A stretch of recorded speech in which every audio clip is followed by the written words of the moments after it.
Hello students, welcome back. Last lecture में हमने electricity start किया था क्लास 10th का, जिसमें हमने चार्ज के बारे में पढ़ा था, फिर हमने करंट के बारे में पढ़ा था, फिर हमने पोटेंशियल के बारे में पढ़ा था, फिर हमने कुछ कंपोनेंट्स के सिंबल किए थे। आज हम स्टार्ट करेंगे ओम्स लॉ से। किससे स्टार्ट करेंगे? ओम्स लॉ से। ओम्स लॉ क्या होता है? फर्स्ट आएगा आपका सबसे पहला टॉपिक आज का जो हमें पढ़ना है, वो हमें पढ़ना है ओम्स लॉ। क्या पढ़ना है? Ohm's law. ओम्स लॉ से पहले आप एक चीज बता सकते हो मुझे कि लास्ट क्लास में हमने क्या क्या किया था, उसके बारे में हम थोड़ा सा रिवाइज कर लेते हैं। हमने सबसे पहले चार्ज की बात करी थी। चार्ज को हम किससे नोट करते थे? क्यू से। चार्ज की यूनिट क्या होती है? कूलम। फिर हमने किसकी बात करी थी? करंट की। करंट को हम किससे नोट करते हैं? आई से। करंट की यूनिट क्या होती थी? एम्पियर। यहाँ पे हम एक क्वेश्चन बनाते थे, डिफाइन 1 एम्पियर। तो आई इज इक्वल टू में क्या होता है सर आई इक्वल टू होता है Q by T. I equal to क्या होता है?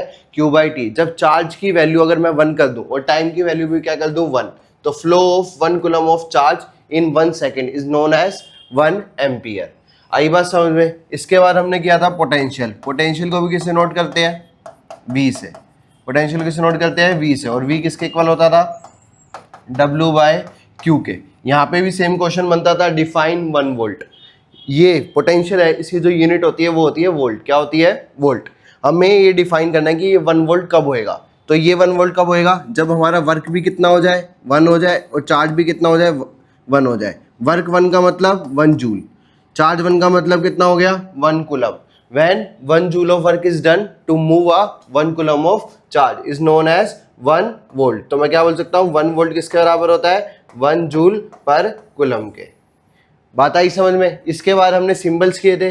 सिंबल्स में एक हमने ये सिंबल देखा था। बताओ ये सिंबल किसका होता है? सर ये सिंबल होता है रेजिस्टेंस का। ये सिंबल किसका होता है? रेजिस्टेंस का। हाँ या ना? नहीं सर, ये रेजिस्टेंस होता है वेरिएबल रेजिस्टेंस का। किसका होता है?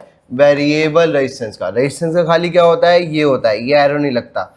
लास्ट क्लास में बताया था मैंने आपको वेरिएबल रेजिस्टेंस और रेजिस्टेंस में फर्क क्या होता है। जिसकी वैल्यू मैं अपनी नीड के हिसाब से क्या कर सकता हूँ? चेंज कर सकता हूँ, उसको मैं क्या बोलता हूँ? वेरिएबल। और जिसकी वैल्यू अपनी नीड के हिसाब से मैं चेंज नहीं कर सकता, मतलब वो वैल्यू क्या रहेगी? कॉन्स्टेंट रहेगी। क्या रहेगी? कॉन्स्टेंट रहेगी। वो हमारा क्या होता है? रेजिस्टेंस। मतलब फॉर एग्जाम्पल ये 2 ओम का है, तो ये हमेशा कितना रहेगा? 2 ओम का रहेगा। इसको मैं अपनी नीड के हिसाब से क्या कर सकता हूँ? चेंज कर सकता हूँ। वेरिएबल रेजिस्टेंस को और क्या बोलते हैं हम? वेरिएबल रेजिस्टेंस को हम बोलते हैं रियोस्टैट। क्या बोलते हैं? रियोस्टैट। आई बात समझ में? तो अब स्टार्ट करते हैं हम ओम्स लॉ। क्या स्टार्ट करते हैं? Ohm's law. ओम्स लॉ क्या होता है? लेट्स सपोज करो देयर आर 2 बीकर्स। यहाँ पे 2 बीकर रखे हुए हैं।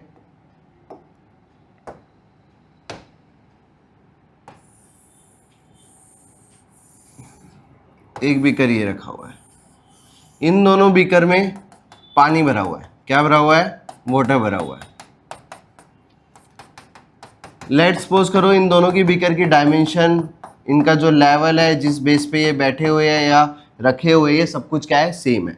इसमें वाटर कितना है? 1000 लीटर है। इसमें वाटर मान लो कितना है? 1000 लीटर। दोनों बीकर में वाटर कितना है? 1000 लीटर। अब मैंने क्या किया? इस बीकर को नीचे से कनेक्ट कर दिया। यहाँ से क्या कर दिया?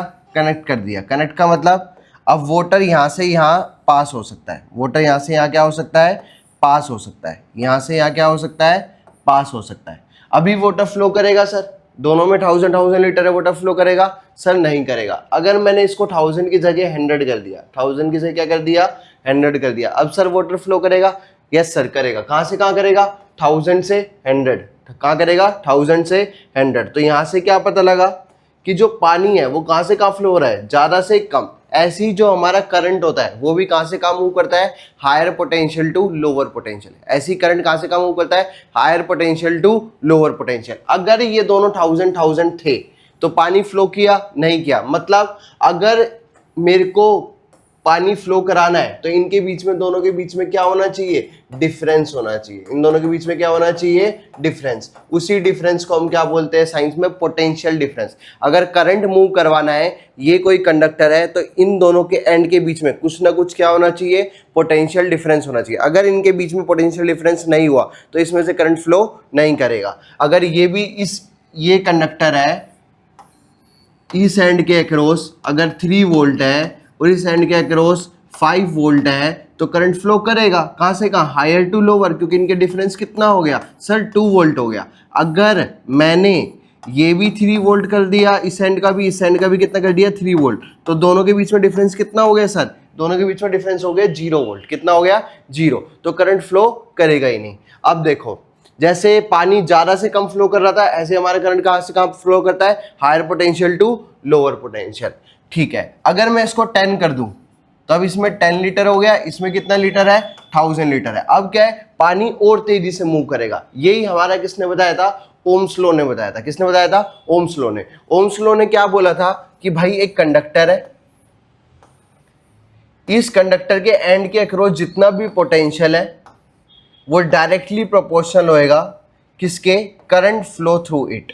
मतलब potential difference across the end of a conductor is directly proportional to the current flow through it, provided that temperature is constant.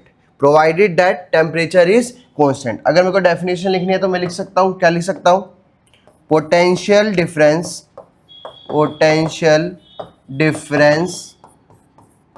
across a conductor, across the end of conductor is directly proportional to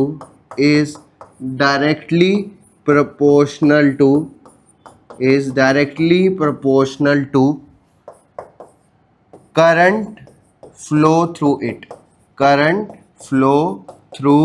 it। आई बात समझ में?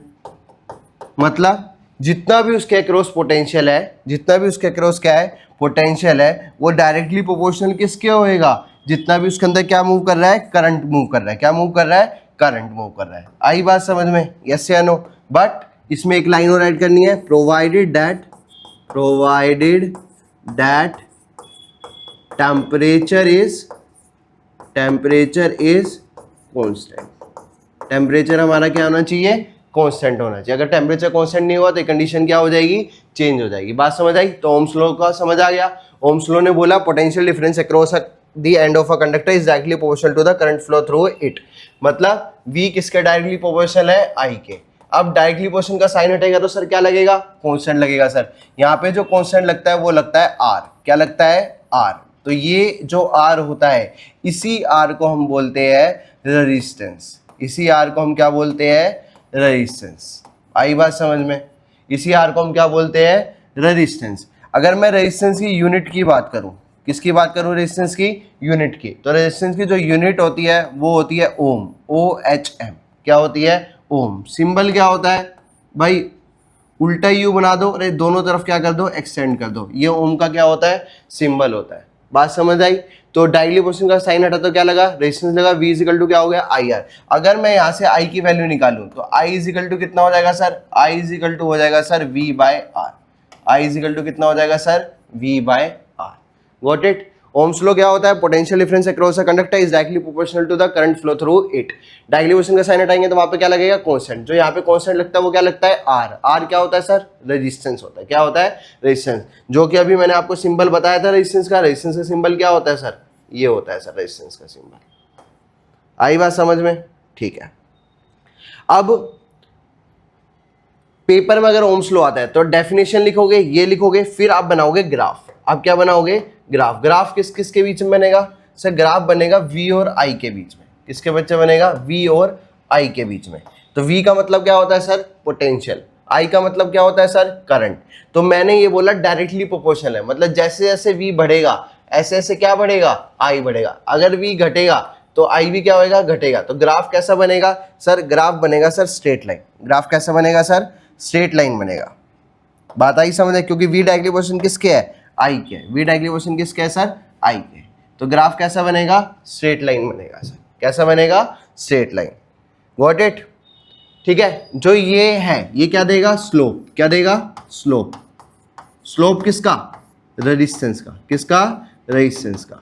Let's suppose इस line का angle कितना बन रहा है? ये थीटा है। तो ये थीटा जो स्लोप दे रहा है ये किसका दे रहा है? रेजिस्टेंस का। मतलब VI का ग्राफ क्या देता है? VI का ग्राफ देता है आपको रेजिस्टेंस। यही उल्टा ग्राफ होता, ये किसका ग्राफ होता? ये आई वी का ग्राफ होता। किसका ग्राफ होता? आई वी का। अगर ये आई वी का ग्राफ होता सर, तो यहाँ पे हमारे को मिलता स्लोप मिलता, बट ये स्लोप हमारे को क्या देता? 1/r। क्या देता? 1/ रेजिस्टेंस। आई बात समझ में? अगर वी आई का ग्राफ है तो आपको क्या देगा? रेजिस्टेंस। अगर आई वी का ग्राफ है तो आपको क्या देगा सर? 1/ रेजिस्टेंस। क्या देगा?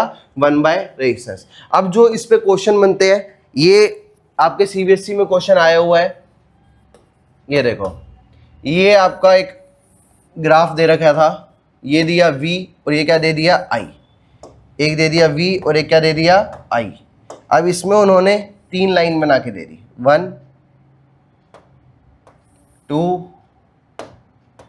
3। लेट्स सपोज करो ये a है, ये b है और ये क्या है? c है। ये एंगल कितना हो गया? θ1। ये एंगल कितना हो गया? θ2। और ये एंगल कितना हो गया? θ3। हाँ या ना? अब आपसे पूछा कि ए बी सी में से किसका ज्यादा रेजिस्टेंस है? ए का ज्यादा रेजिस्टेंस है, बी का ज्यादा रेजिस्टेंस है, या सी का ज्यादा रेजिस्टेंस है?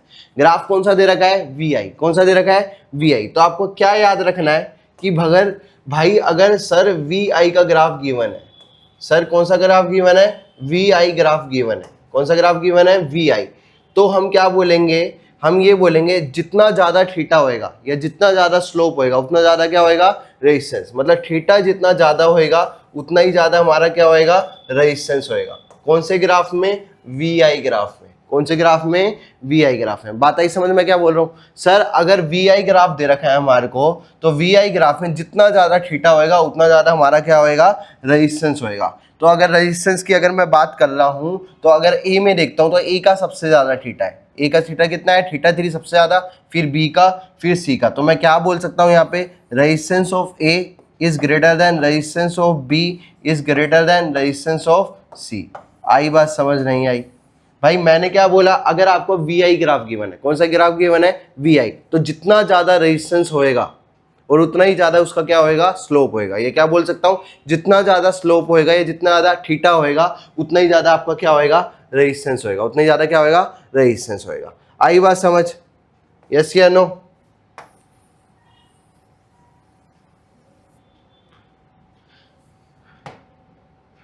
यस या नो? वी आई था, ये क्या था? वी आई।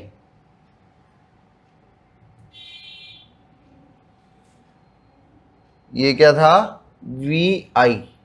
अब सेम ग्राफ बना लेते हैं, बस ग्राफ को हमने क्या कर दिया? आई वी कर दिया। क्या कर दिया?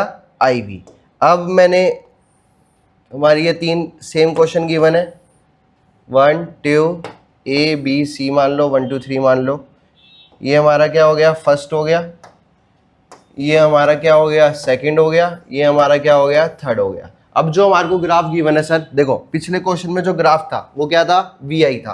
तो वी आई ग्राफ में क्या होता है? जितना ज्यादा थीटा होता है उतना ज्यादा क्या होता है? रेजिस्टेंस होता है। बट अब कौन सा ग्राफ गिवन है सर? अब गिवन है मुझे आई वी ग्राफ। क्या गिवन है? आई वी ग्राफ। तो आई वी ग्राफ में याद रखना सर, जितना ज्यादा थीटा होएगा उतना ही कम क्या होएगा? रेजिस्टेंस होएगा। याद रखना।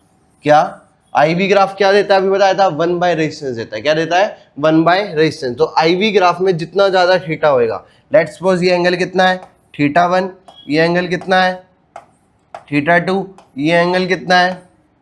θ3। तो सबसे ज्यादा रेजिस्टेंस किसका है? फर्स्ट वाले का। तो फर्स्ट वाले का रेजिस्टेंस, फर्स्ट वाले का थीटा सबसे क्या है? ज्यादा है। तो फर्स्ट वाले का थीटा सबसे ज्यादा है तो उसका रेजिस्टेंस सबसे क्या होएगा? कम। क्यों? क्योंकि ये कौन सा ग्राफ गिवन है? आई वी। तो मैं क्या बोलूंगा यहाँ पे? Resistance of third is greater than resistance of 2 is greater than resistance of 1। मतलब जिसका जितना कम थीटा उसका रेजिस्टेंस उतना ज्यादा। बात समझ आ गई? सर आप इतनी देर से रेजिस्टेंस बोल रहे हो, ये होता क्या है रेजिस्टेंस? ये तो बता दो। ठीक है, अब हम पढ़ते हैं रेजिस्टेंस के बारे में। किसके बारे में पढ़ेंगे हम? रेजिस्टेंस के बारे में। ओम्स लॉ का क्वेश्चन समझ आ गया ना भाई? आई वी ग्राफ और V I graph. I V graph है तो जितना ज्यादा थीटा उतना कम रेजिस्टेंस। अगर वी आई ग्राफ है जितना ज्यादा थीटा उतना ज्यादा रेजिस्टेंस। अब नेक्स्ट हम पढ़ते हैं रेजिस्टेंस के बारे में। किसके बारे में पढ़ते हैं? रेजिस्टेंस के बारे में। आपको पता है रेजिस्टेंस को किससे नोट करते हैं? आर से। किससे नोट करते हैं? आर से। ये रेजिस्टेंस का क्या होता है? सिंबल होता है। अगर मैं रेजिस्टेंस की यूनिट की बात करूं तो जो रेजिस्टेंस की यूनिट होती है वो क्या होती है? ओम होती है। उल्टा यू बनाया, दोनों तरफ एक्सटेंड कर दिया, ये रेजिस्टेंस का क्या हो गया, सिंबल हो गया। रेजिस्टेंस का क्या हो गया, सिंबल। ठीक है सर, रेजिस्टेंस क्या होता है? रेजिस्टेंस होता है which oppose the current, which oppose the current. ये क्या करेगा, करंट को जाने से रोकेगा, मतलब करंट की स्पीड को क्या कर देगा, डिक्रीज कर देगा। करंट की स्पीड को क्या कर देगा, डिक्रीज। लेट्स सपोज करो अभी मैं यहाँ गुड़गांव से दिल्ली जा रहा हूँ और मेरे पाथ में कोई भी ब्रेकर नहीं है, तो बाइक की स्पीड क्या रहेगी, कांस्टेंट रहेगी या इंक्रीज होती रहेगी। बट अगर बार बार मेरे रास्ते में ब्रेकर आ रहे हैं तो ब्रेकर के कारण मैं बाइक की स्पीड को मुझे क्या करना पड़ेगा, कम करना पड़ेगा। Similarly in case of current, current क्या कर रहा है, फ्लो कर रहा है। अगर करंट का इस वायर, ये कंडक्टर का रेजिस्टेंस कम है, करंट क्या करेगा, इजीली फ्लो कर देगा। अगर इसका रेजिस्टेंस, इस कंडक्टर का रेजिस्टेंस बहुत हाई है तो करंट फ्लो तो करेगा बट बहुत धीरे धीरे करेगा। मतलब करंट को फ्लो करने में क्या पैदा करता है, ये रुकावट पैदा करता है। क्या पैदा करता है, रुकावट। तो which oppose the flow of current, which oppose the flow of current is known as resistance. हमें उसको हम क्या बोलते हैं, रेजिस्टेंस बोलते हैं। तो रेजिस्टेंस के अंदर आपको क्या चीजें याद रखनी है, आपको याद रखनी है पहली चीज factor affecting resistance, factor affecting resistance. Factor affecting resistance का मतलब क्या हुआ, ये जो हमारा रेजिस्टेंस है ये किस किस चीज पे डिपेंड करता है, ये रेजिस्टेंस हमारा किस किस चीज पे डिपेंड करता है। तो जो ये रेजिस्टेंस है वो हमारा होता है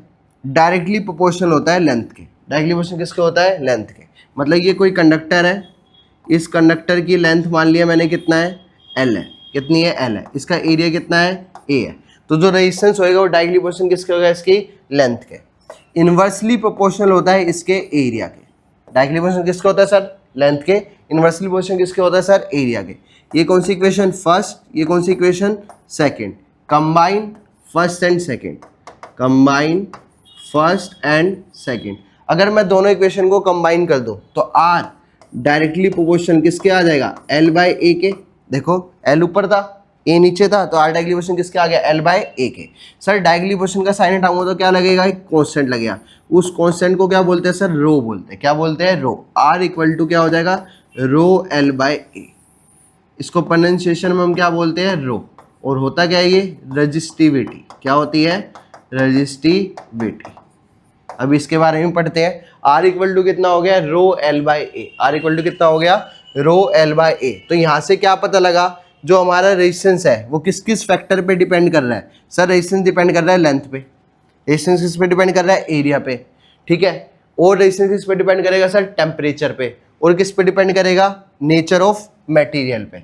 तो फैक्टर अफेक्टिंग रेजिस्टेंस अगर पूछता है तो आपको 4 पॉइंट लिखने हैं। कितने पॉइंट लिखने हैं, 4 पॉइंट। 4 पॉइंट क्या क्या लिखने हैं, फर्स्ट, सेकंड, थर्ड, फोर्थ।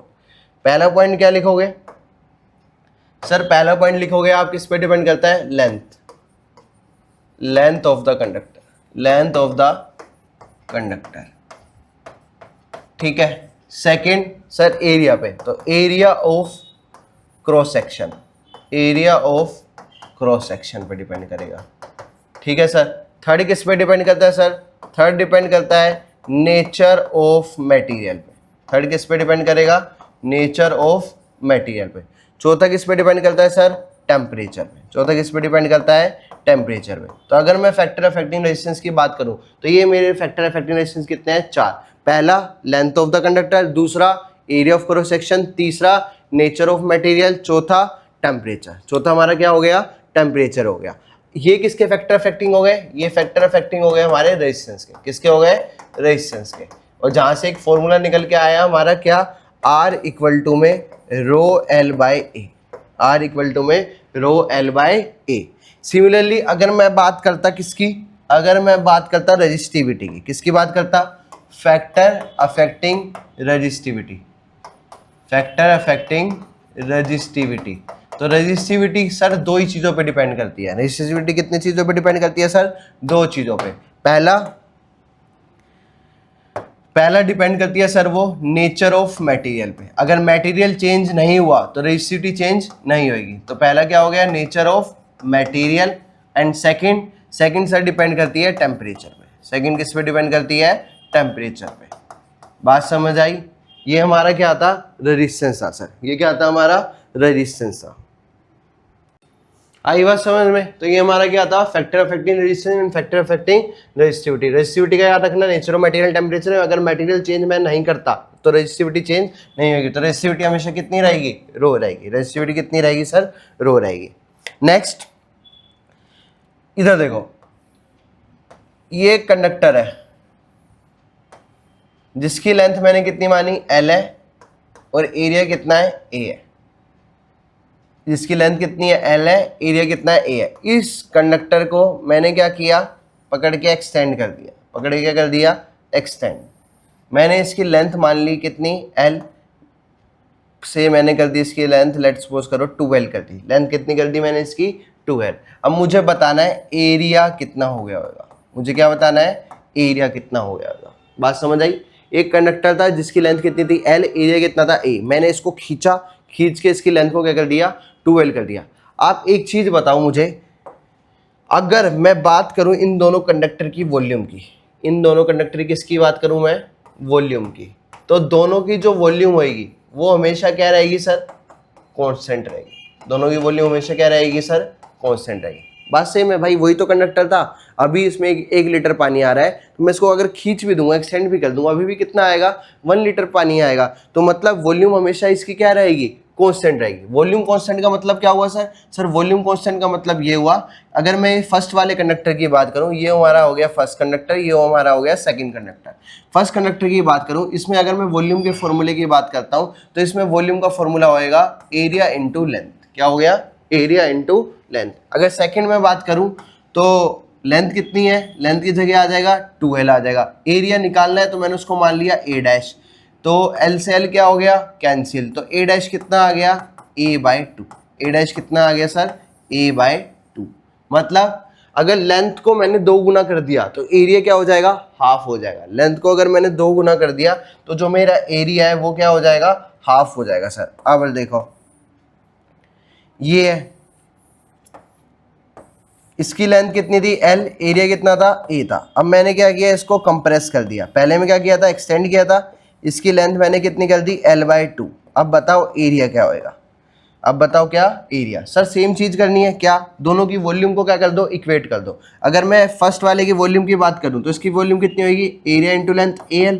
इसकी वॉल्यूम कितनी होगी, इसका एरिया मैंने मान लिया A डैश। क्या मान लिया, A डैश। तो एरिया कितना हो गया, A डैश।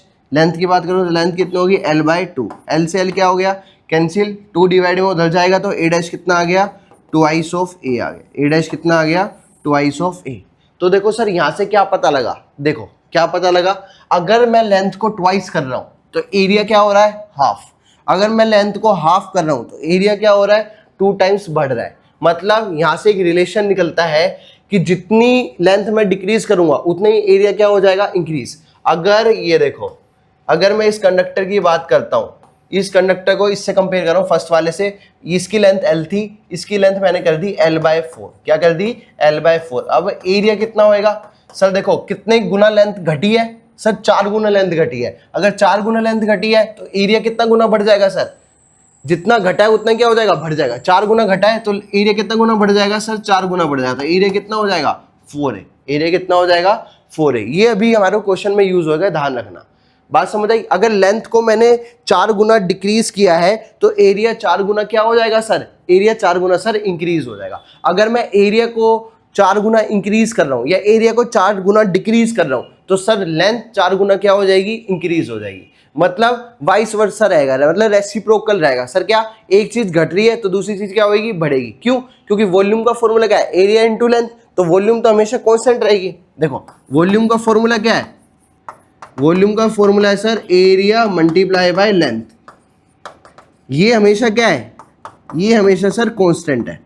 मतलब अगर इसका आंसर 4 लीटर आ रहा है तो हमेशा क्या आएगा, 4 लीटर। अब आप खुद सोचो, अगर मैं इसको डिक्रीज कर रहा हूं तो ये ऑटोमेटिकली क्या होगी सर, इंक्रीज होगी। अगर ये इसको इंक्रीज कर रहा हूं तो ये ऑटोमेटिकली क्या हो जाएगा, डिक्रीज। क्योंकि इनका जो सम मल्टीप्लाई है वो हमेशा क्या आना चाहिए, कांस्टेंट आना चाहिए। क्या आना चाहिए, कांस्टेंट आना चाहिए। बात आई समझ? तो वॉल्यूम हमेशा क्या होगी, कांस्टेंट। अगर मैंने लेंथ को 5 गुना कर दिया तो एरिया क्या हो जाएगा सर, बताओ फटाफट, A/5। एरिया क्या हो जाएगा सर, A/5।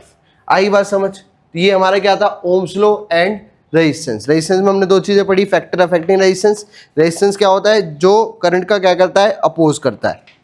अब एनसीईआरटी के क्वेश्चन देख लेते हैं एक दो।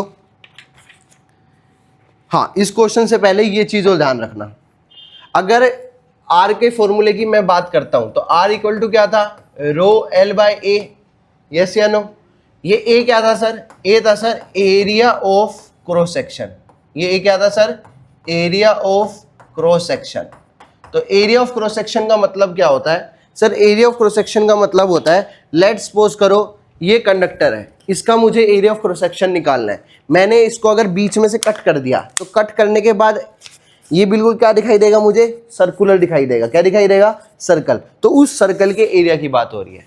ये कंडक्टर है, ये गोल है, इसको मैंने बीच में से कट कर दिया तो मुझे कट करने के बाद क्या दिखाई देगा, गोल दिखाई देगा। देखो अगर मैं बात करूं इस कंडक्टर की, इसको अगर मैं इस यूं ले लूं तो काटने के बाद क्या दिखाई देगा, कुछ ऐसा दिखाई देगा, ये पेन अंदर की तरफ, तो ये क्या दिखाई दे रहा है, सर्कल दिखाई दे रहा है। तो इसी को हम क्या बोलते हैं, एरिया ऑफ क्रॉस सेक्शन। किसी भी बॉडी का एरिया ऑफ क्रॉस सेक्शन निकालना है, उसको बीच में से कट कर दो, फिर देखो सर कौन सी शेप दिखाई दे रही है, वही उसका क्या होता है, एरिया ऑफ क्रॉस सेक्शन होता है। इसमें अगर हम बात करें कंडक्टर में तो एरिया ऑफ क्रॉस सेक्शन हमारा क्या होता है, सर्कल होता है। तो सर्कल का एरिया सर क्या होता है, सर सर्कल का एरिया होता है पाई आर स्क्वायर। क्या होता है, पाई आर स्क्वायर। और मैं बात करूं relation between R and diameter, आपको पता है यहां से यहां तक का डिस्टेंस क्या होता है, आर होता है। अगर मैं पूरे डिस्टेंस की बात करूं तो क्या होता है, डायमीटर होता है। तो डायमीटर रेडियस का क्या होता है सर, डबल होता है। मतलब d इज इक्वल टू में क्या लिख सकता हूं मैं, 2r, या r इज इक्वल टू क्या लिख सकता हूं सर मैं, d/2। r की वैल्यू d/2 यहाँ अगर पुट करोगे, r की वैल्यू को इधर पुट करोगे तो कितना हो जाएगा, पाई इंटू में d/2 का होल स्क्वायर। तो ये कितना आ गया सर, ये आ गया sir pi d square by 4। कितना आ गया, पाई d स्क्वायर बाय 4। जैसे मैंने आपको यूनिट बताई थी, अगर याद हो फर्स्ट लेक्चर आपने देखा हो तो मैंने वहां पे बताया था मिली एम्पियर। मिली एम्पियर को अगर एम्पियर में आपको कन्वर्ट करना है तो you have to multiply by 10⁻³ अगर माइक्रो एम्पियर है उसको आपको एम्पियर में कन्वर्ट करना है तो you have to multiply by 10⁻⁻⁶। अगर मिली वोल्ट दे रखा है या माइक्रो वोल्ट दे रखा है, आपको किस में चेंज करना है, वोल्ट में, तो आप किससे मल्टीप्लाई करोगे, 10⁻⁻6 से। किससे मल्टीप्लाई करोगे, 10⁻⁻6 से। ऐसे ही यहाँ पे आपको अगर डिस्टेंस दे रखा है mm में, कितने दे रखा है, mm में, आपको किस में कन्वर्ट करना है, मीटर में कन्वर्ट करना है। किस में कन्वर्ट करना है, मीटर में। तो mm को अगर आपको मीटर में कन्वर्ट करना है तो you have to multiply by 10⁻⁻3। तो 1 mm इज इक्वल टू कितना होता है, 10⁻³ मीटर होता है। 1 mm इज इक्वल टू कितना होता है, 10⁻³ मीटर। आई बात समझ में। तो ये हमारा क्या था, थ्योरी पार्ट था। अब हम 2-3 न्यूमेरिकल करते हैं। देखो सुनो, क्वेश्चन में क्या बोल रखा है, द पोटेंशियल डिफरेंस, ये आपका एग्जाम्पल नंबर है 11.4। एग्जाम्पल 11.4। क्वेश्चन में क्या बोला है, the potential difference between the terminal of an electric heater is 60 volt. एक कंडक्टर है, उसके अक्रॉस का जो पोटेंशियल है हमारा कितना दे रखा है, 60 वोल्ट दे रखा है। कितना दे रखा है, 60 वोल्ट। 60 वोल्ट का मतलब किसकी वैल्यू दे दी है हमारे को, V की। It drones a current of 4 ampere. Ampere किसकी यूनिट होती है सर, करंट की। तो करंट की वैल्यू कितनी हो गई, 4 ampere. What current will be the heater drone if the potential, इस कंडक्टर मतलब इस हीटर को हमने सेम रखा, इस हीटर को हमने क्या रखा सर, सेम रखा। बस हमने क्या बोला सर, हमने पोटेंशियल को कर दिया इंक्रीज। पोटेंशियल हमने क्या कर दिया, 120 volt. Find out the current, हमें क्या निकालना है सर, आई निकालना है। क्या निकालना है, आई। देखो सर, कोई भी न्यूमेरिकल आपको फिजिक्स का सोल्व करना है, बच्चों को प्रॉब्लम होती है न्यूमेरिकल के सोल्व करने के लिए क्या करना है, आपको सिंपल मेथड यूज करना है। जो भी आपको अगर डाटा गिवन है वो आपको लिख देना है। भाई फिजिक्स में सबसे ज़्यादा दिक्कत थ्योरी पार्ट में नहीं आती, फिजिक्स में दिक्कत आती है न्यूमेरिकल पार्ट में। तो न्यूमेरिकल पार्ट का एक ही रामबाण है, जो भी डाटा गिवन है सब लिख दो। अब क्या बोला, अगर एक हीटर था, उसका पोटेंशियल इतना था, करंट इतना आ रहा था। अब मैंने क्या किया, सेम हीटर को पोटेंशियल इंक्रीज कर दिया। मुझसे क्या पूछा है, करंट पूछा है। क्या पूछा है, करंट। देखो V और I पता है, मैं क्या निकाल सकता हूं यहां से। अगर मैं बात करूं ओम्स लॉ की, किसकी बात करूं, ओम्स लॉ। तो ओम्स लॉ क्या होता था, याद है, what is Ohm's law sir, Ohm's law होता था V इज इक्वल टू में IR। ओम्स लॉ क्या होता था, V इक्वल टू में IR। तो V कितना है सर, 60 है, पुट कर दिया। सर I कितना है सर, 4 है। मल्टीप्लाई बाय आर, तो आर कितना हो गया सर, आर हो गया सर 60/4। आर कितना हो गया सर 60/4। अगर मैं इसको कट करना चाहूँ कट कर सकता हूँ, यस सर। 2 2 से कितना होता है 4, 2 3 से कितना होता है सर 6, 0 एज इट इज। 30/2, 30/2 कितना हो जाएगा सर, 30 का हाफ होता है सर 15, कितना होता है 15। तो रेजिस्टेंस कितना आ गया सर 15 ओम, कितना आ गया 15 ओम। अब सुनो मेरी बात, हीटर क्या रखा है, सेम रखा है, मतलब इसका रेजिस्टेंस मैं चेंज कर रहा हूँ, नहीं कर रहा, मतलब इसका रेजिस्टेंस अब कितना निकला है 15 ओम है, तो यहाँ पे भी रेजिस्टेंस कितना होगा सर, रेजिस्टेंस अभी भी कितना होएगा सर 15 ओम होएगा, अभी भी रेजिस्टेंस कितना होएगा सर 15 ओम होएगा। आई बात समझ में, अभी रेजिस्टेंस कितना होगा 15 ओम। लगा दो ओम्स लो, तो V इजिकल टू क्या पूछा है आई आर, V कितना कर दिया सर 120, I निकालना है सर मुझे, R कितना है 15, तो I इजिकल टू सर कितना आ जाएगा, ये मल्टीप्लाई में है तो जाके इसमें हो जाएगा सर डिवाइड में, तो I कितना आ जाएगा सर, I आ जाएगा 120 divided by 15, 120 divided by 15। Cut कर दो, किसकी टेबल में जाएगा सर 3 की पे जाएगा, 5 के पे भी जा रहा है, तो 5 3 जा 15, ठीक है, 5 2 जा 10, 4 3 1 जा 3 3 8, तो I इजिकल टू कितना आ गया 8। करंट की यूनिट क्या होती है एम्पियर, तो I कितना आ गया 8 एम्पियर। यूनिट लिखना मत भूलना, यूनिट नहीं लिखी तो हाफ मार्क्स कट जाएगा। देखो कोई भी डाटा जो क्वेश्चन के अंदर गिवन है आपको सबसे पहले वो लिखना है। अब ये डाटा गिवन था भाई, हीटर था, वोल्टेज कितनी थी 60 वोल्ट, करंट कितना था सर 4 एम्पियर। अब उसी हीटर को सेम रखा, बस वोल्टेज इंक्रीज करके 60 से क्या कर दी 120 कर दी, और करंट कितना आना चाहिए ये। अब देखो अगर मैं ओम्स लॉ की बात करूं तो ओम्स लॉ ने क्या बोला था सर कि पोटेंशियल डिफरेंस अक्रॉस किसके होता है, potential difference across the end of conductor किसके डायरेक्टली पोर्शन होता है, करंट के। जितना ज्यादा पोटेंशियल होगा उतना ज्यादा क्या होगा करंट। देखो यहाँ पे पोटेंशियल कितना गुना बढ़ा 2 गुना, तो करंट भी कितना गुना बढ़ जाएगा 2 गुना, तो करंट कितना आना चाहिए था 8 एम्पियर, कितना आया 8 एम्पियर। अगर ये एमसीक्यू आता तो सीधा ऐसे कर देते भाई, पोटेंशियल कितना गुना बढ़ा है 2 गुना, तो करंट भी कितना गुना बढ़ेगा सर 2 गुना बढ़ेगा, करंट भी कितना गुना बढ़ेगा 2 गुना, अकॉर्डिंग टू ओम्स लॉ। ये आपका एग्जांपल नंबर कौन सा था 11.4। नेक्स्ट एग्जांपल है resistance of a metal wire of length 1 metre, resistance of a metal wire of length 1 metre. तो उसने सबसे पहले हमारे को क्या दे दिया, लेंथ दे दी, क्या दे दी लेंथ। ये आपका है 11.5, लेंथ आपकी कितनी दे दी 1 मीटर, इज 26 ओम। रेजिस्टेंस कितना है, ओम किस यूनिट होती है रेजिस्टेंस की, तो 26 ओम एट 20 डिग्री सेल्सियस। टेम्परेचर कितना दे दिया, टेम्परेचर उसने दिया है 20 degree Celsius. If the diameter of the wire is 0.3 mm, diameter कितना गिवन है 0.3 mm, what will be the resistivity of the metal at the temperature. हमारे से क्या पूछा है, रो पूछा है, रेजिस्टिविटी पूछे, क्या पूछी है रेजिस्टिविटी। बात समझ आई, ठीक है। अब देखो डायमीटर गिवन है, क्या गिवन है डायमीटर। अभी मैंने आपको बताया था डायमीटर से मैं क्या निकाल सकता हूं सर, डायमीटर से मैं निकाल सकता हूं एरिया। क्या निकाल सकता हूं एरिया, क्या फॉर्मूला होता है एरिया का, पाई डी स्क्वायर बाय 4। क्या होता है पाई डी स्क्वायर बाय 4। एरिया क्या सर, क्या फॉर्मूला होता है पाई डी स्क्वायर बाय 4। तो देखो इधर क्या बोल रहा हूं मैं सर, मैं बोल रहा हूं भाई रेजिस्टेंस कितना गिवन है 26 ओम। मुझे पता है एक फॉर्मूला होता है R equal to rho L by A, जिसमें हमारी अब तक हमने जो इतने भी फॉर्मूले पढ़े रेजिस्टिविटी एक ही फॉर्मूले में आया है, किसमें सर इसमें R equal to rho L by A. तो यहाँ से अगर मैं रो का फॉर्मूला निकालना चाहूँ तो रो का फॉर्मूला कितना हो जाएगा R, ए डिवाइड में तो जा किस में हो जाएगा मल्टीप्लाई में, L किस में हो जाएगा डिवाइड में, तो R into A divided by L. Resistance कितना दे रखा है हमारा सर, रेजिस्टेंस हमारा 26 ओम। एरिया की बात करूँ, एरिया मुझे निकालना पड़ेगा। एरिया कैसे निकालूंगा सर, डायमीटर गिवन है। अब इधर सुनो, डायमीटर जो हमारे को गिवन है, डायमीटर जो हमारे को गिवन है वो किस में गिवन है mm में। सर डायमीटर गिवन है हमारे को 0.3 mm। अब मेरे को इसको पहले किस में कन्वर्ट करना पड़ेगा मीटर में, मीटर में कन्वर्ट करूंगा तो किससे मल्टीप्लाई करूंगा 10 की पावर -3 से, तो 0 पॉइंट मल्टीप्लाई बाय 10 की पावर -3, तो ये किस में कन्वर्ट हो गया सर मीटर में। अगर इसका पॉइंट हटाऊंगा, पॉइंट हटाया तो नीचे क्या लिखा 10, ऊपर जाके कितना हो जाएगा 10 की पावर एक और -1 आ जाएगी। सेम बेस होता है तो पावर क्या होती है ऐड, तो 10 की पावर -4 हो जाएगा, तो ये कितना आ जाएगा 3 इंटू 10 की पावर -4। अब मुझे क्या निकालना है एरिया। एरिया क्या होता है सर, एरिया का फॉर्मूला होता है पाई आर स्क्वायर, आर क्या होता है d/2, तो d/2 का स्क्वायर करूंगा तो पाई डी स्क्वायर बाय 4, तो पाई मल्टीप्लाई बाय डी, डी कितना है 3 इंटू 10 की पावर -4 का स्क्वायर डिवाइडेड बाय 4, यही होएगा। यस सर यही होएगा।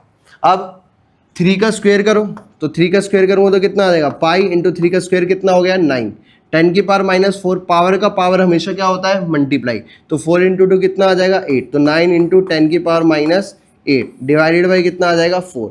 ये हमारी किसकी वैल्यू आ गई सर, एरिया की वैल्यू आ गई। किसकी वैल्यू आ गई सर, एरिया की। ठीक है, तो फॉर्मूले में पुट कर देते हैं। अगर मैं फॉर्मूले में पुट करना चाहूँ तो ये कितना हो जाएगा, रो निकालना है, रो इक्वल टू आर, आर कितना है सर 26, ए कितना है सर पाई, पाई का मतलब कितना हो गया 3.14 मल्टीप्लाई 9 इंटू 10 की पावर -8 डिवाइडेड बाय 4। यस या नो, ये किसकी वैल्यू होगी, ए की, डिवाइडेड बाय एल, एल कितनी गिवन था 1, एल कितना गिवन था 1। बात समझ आई, इसको कट कर दो, तो 2 2 जा 4, ये कितना आ गया 1, ये कितना आ गया 3, इसको भी 2 से कट कर दो, 2 1 जा 2, ये कट करूंगा तो कितना आ गया 2 1 जा 2, 1 बचा, ये 11 है, तो 2 5 जा 10, 2 5 जा 10, फिर कितना आ गया 7 आ गया, कितना आ गया 7। डेसिमल कितने के बाद था, 2 के बाद था, 2 के बाद लगा दो, कितना आ गया 1.57। तो ये आंसर कितना हो जाएगा, ये हो जाएगा R equal to rho equal to कितना बचा था 13 मल्टीप्लाई बाय 1.57 मल्टीप्लाई बाय 9, यही था ना सर, देखो हाँ 13 multiply by 1.57 multiply by 9 multiply by 10 की पावर -8 मल्टीप्लाई बाय 10 की पावर -8। ठीक है, अब इसकी यूनिट, तो यहाँ पे हम एक छोटा सा टॉपिक भी सोल्व कर रहे हैं, that is unit of resistivity, unit of resistivity. भाई सर यूनिट ऑफ रेजिस्टिविटी निकालनी है तो रेजिस्टेंस वाला फॉर्मूला पता होना चाहिए बस। तो फॉर्मूला क्या होता है sir, R equal to rho L by A, R equal to क्या होता है रो एल बाई ए, तो रो इक्वल टू कितना हो गया sir R into A by L. Sir divide में था मल्टीप्लाई, मल्टीप्लाई में था डिवाइड। रेजिस्टेंस की यूनिट क्या होती है ओम, एरिया की यूनिट क्या होती है मीटर स्क्वायर, लेंथ की यूनिट क्या होती है मीटर, मीटर से मीटर क्या हो गया कैंसिल, तो रेजिस्टिविटी की यूनिट क्या आ गई ओम मीटर, क्या आ गई ओम मीटर, इसको मैं क्या बोलता हूँ ओम मीटर। तो यहाँ पे जो यूनिट आ जाएगी वो क्या आ जाएगी ओम मीटर। इसको सोल्व कर लो, इसको अगर सोल्व करोगे 13 की किससे मल्टीप्लाई कर दो पहले 9 से, 7 2 11, ठीक है, तो ये कितना आ गया 117 आ गया। अब 117 किससे मल्टीप्लाई कर दोगे, अगर ये पॉइंट मैं हटाता हूँ नीचे कितना आ गया 100 आ गया सर, 100 आ गया तो कितना हो जाएगा 10 की पावर -11, तो मल्टीप्लाई बाय नहीं 100 आया 2 जाएगी ना, तो 10 की पावर -10, 157 की मल्टीप्लाई कर दो, 157 की मल्टीप्लाई करोगे कितना आएगा ये 9 आएगा, 4 11 1 1 8 5 3 5 मल्टीप्लाई 7 1 1, तो ये कितना आ गया 9, 5 और 1 कितना हो गया 6, 24 में से 3 2 5 6 7 और 1 8, और ये कितना आ गया 1, तो ये कितना आ गया 18369 इंटू 10 की पावर -10 ओम मीटर। ये किसकी वैल्यू आ गई सर, सर ये वैल्यू आ गई सर रजिस्टिविटी की। किसकी वैल्यू आ गई रजिस्टिविटी की। कितनी आ रही है इसकी, इसने लिख रखी है, अगर बुक पे जाओगे तो बुक में लिख रखा है 1.84 इंटू में 10 की पावर -6। देखो अगर मैं 1 2 3 4 डेसिमल लगा देता हूँ, तो 4 डेसिमल मतलब यहाँ से 4 जीरो क्या हो जाएगी कम, 4 जीरो कम होएगी, तो ये कितना आएगा 1.8369 इंटू में 10 की पावर -6 ओम मीटर। चाहे आप यहाँ छोड़ दो चाहे इसको यूं करके छोड़ दो, दोनों आंसर क्या है सही है, दोनों आंसर क्या है सही है, यही आपका था। ठीक है, लास्ट क्वेश्चन 11.6, नेक्स्ट क्वेश्चन आपका क्या है 11.6 क्या बोल रहा है, a wire of a given material having length L, एक मटेरियल है वायर है जिसकी लेंथ कितनी दे रखी है sir L, area of cross section A, area of cross section कितना दे रखा है sir A, what would be the resistance of another wire of the same material having length L by 2, having length L by 2, उसने क्या किया इस conductor को compress कर दिया, कंप्रेस करके इसकी लेंथ को कितना कर दिया सर, इसकी लेंथ को कर दिया sir L by 2, and area of cross section 2 है। अगर एरिया नहीं भी बताता, अभी मैंने आपको बताया था कि लेंथ अगर हाफ हुई है तो ऑटोमेटिकली एरिया कितना होएगा 2 गुना होएगा, एरिया कितना होएगा 2 गुना होएगा। एरिया कितना होएगा, 2 गुना होएगा। तो हमें क्या निकालना है इसमें, what would be the resistance of another wire. मतलब यहाँ का रेजिस्टेंस मैंने कितना मान लिया R, यहाँ का रेजिस्टेंस कितना मान लिया R डैश। मुझे क्या निकालना है सर, मुझे निकालना है सर R डैश निकालना है। क्या निकालना है, R डैश। अब R डैश कैसे निकलेगा सर, मटेरियल चेंज हो रहा है, बताओ मटेरियल चेंज हो रहा है सर, नहीं चेंज हो रहा है, तो इसकी रेजिस्टिविटी क्या रहेगी, सेम। अगर इसकी रेजिस्टिविटी रो है तो इसकी भी सर रेजिस्टिविटी कितनी रहेगी, रो। मुझे पता है फॉर्मूला, R इक्वल टू क्या होता है सर, रो L बाय ए। तो R की जगह R आ गया, L की जगह L आ गया, A की जगह A आ गया और रो की जगह रो आ गया, तो R इक्वल टू हो गया रो L बाय ए। अगर मैं इस वाले की बात करूँ, नीचे वाले की, तो R की जगह क्या आएगा सर, R डैश। रो की जगह सर क्या आएगा, रो। L की जगह क्या आएगा सर, L बताओ, L की जगह सर आ जाएगा L बाई 2। A की जगह क्या आएगा सर, A की जगह आएगा 2A। A की जगह क्या आएगा सर, 2A। बात समझ आई, यस या नो। और उसमें रेजिस्टेंस दे रखा है आपको, a wire of given material having length L and area of cross section A has a resistance of 4 ओम। ये रेजिस्टेंस की वैल्यू भी दे रखी है, रेजिस्टेंस की वैल्यू कितनी है, 4 ओम। मतलब इस R को मैं क्या लिख सकता हूँ, 4। मतलब रो L बाई ए की वैल्यू कितनी आ गई, 4। रो L बाई ए की वैल्यू कितनी आ गई सर, 4। इसको अगर मैं सोल्व करता हूँ, R की जगह कितना आएगा, R डैश, रो बाई 2 है, 2 नीचे चल जाएगा, तो ये कितना हो जाएगा, L डिवाइडेड बाय 4A। भाई ये 2 कहाँ आएगा, नीचे आएगा, 2 मल्टीप्लाई बाई 2 कितना हो गया, 4। देखो सर एक चीज़ दिखाई दे रही है मेरे को, बताओ सर क्या दिखाई दे रही है, rho L by A, rho L by A. Rho L by A की वैल्यू कितनी थी, 4।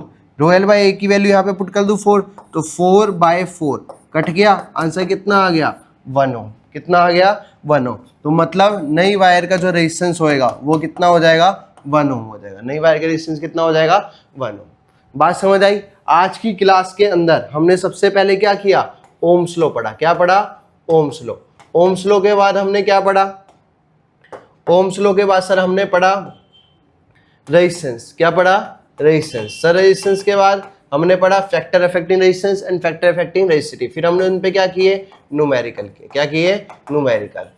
कोई भी कंडक्टर है उसकी लेंथ हाफ कर रहा हूँ तो एरिया कितना हो जाएगा, 2 गुना। लेंथ अगर 4 गुना हाफ कर रहा हूँ तो एरिया क्या हो जाएगा, 4 गुना। क्यों, क्योंकि सर वॉल्यूम हमेशा क्या रहेगी सर, कांस्टेंट रहेगी। वॉल्यूम हमेशा क्या रहेगी सर, कांस्टेंट। नेक्स्ट लेक्चर के अंदर हम पढ़ेंगे सिस्टम ऑफ रेजिस्टेंस। क्या पढ़ेंगे, system of resistance. System of resistance का मतलब रेजिस्टेंस को हम 2 तरीके से लगाएंगे, one is series, another one is parallel. Another one is parallel, series parallel. फिर उस पर न्यूमेरिकल करेंगे। उसके बाद हम पढ़ेंगे जूल्स लॉ ऑफ हीटिंग। फिर उसके बाद हम पढ़ेंगे मेटल, अलॉय और आपके इंसुलेटर के बारे में। फिर हम पढ़ेंगे कमर्शियल यूनिट ऑफ एनर्जी। क्या पढ़ेंगे, कमर्शियल यूनिट ऑफ एनर्जी और पावर। ठीक है, नेक्स्ट लेक्चर, नहीं तो नेक्स्ट लेक्चर में आपका चैप्टर बिल्कुल कंप्लीट हो जाएगा। इसमें आपको न्यूमेरिकल भी वगैरह सब कुछ आपको मैं बता रहा हूँ। किसी भी चीज में अगर आपको डाउट होता है तो प्लीज आस्क मी। और इससे बाहर कुछ नहीं आएगा, इससे बाहर कुछ नहीं आएगा। हम एक लेक्चर करेंगे जिसमें हम क्वेश्चन की बहुत प्रैक्टिस करेंगे, तो उससे बाहर तो बिल्कुल, मतलब कि वो लेक्चर मान लो और ये लेक्चर मान लो, टोटल कंबाइन करके 3-4 लेक्चर, मतलब 3-4 घंटे में आपका एक पूरा चैप्टर कंप्लीट हो गया, जिससे बाहर आपका पेपर में कुछ नहीं आएगा। Thank you so much.